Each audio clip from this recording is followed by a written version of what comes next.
Your mortgage rate in Australia is based upon the rate that the Reserve Bank of Australia sets.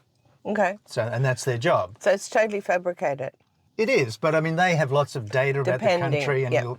you'll notice the interest rates were very low in previous years. Now they're going up a little bit, and it depends on how the economy's going and things like that. But also the central banks are in charge of stimulating and managing employment. Okay. And they have various tools to do this, including interest rates.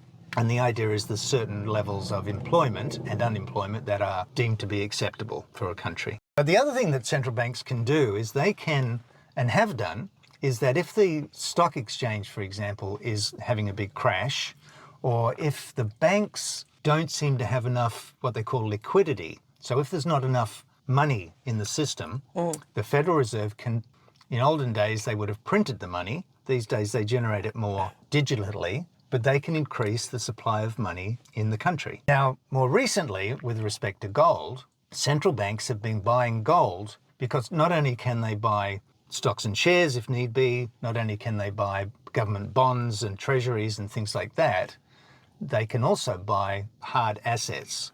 So recently, countries like China in particular, but Russia and Brazil, India and others have been buying a lot of gold because there is a move in the Asian countries to try and move away from using the US dollar as a way of buying and selling oil, gas. Right, so they want to extricate themselves from being part of the... Yes, so that's a whole other story. Bit of competition. Absolutely. And the important thing to know about this is that there's so much connection. It's never one thing. You know, you can't just say, I'm going to invest in this because of this one thing. There's all of these other levers and things going on in the world that affect it. But just like many investments, the trick is timing. Yeah. Knowing when to sell, knowing when to buy. And for that, you have to watch the market a lot. You have to be aware of a lot of things. Yes. Deep analysis. And you have to invest a lot of time into looking into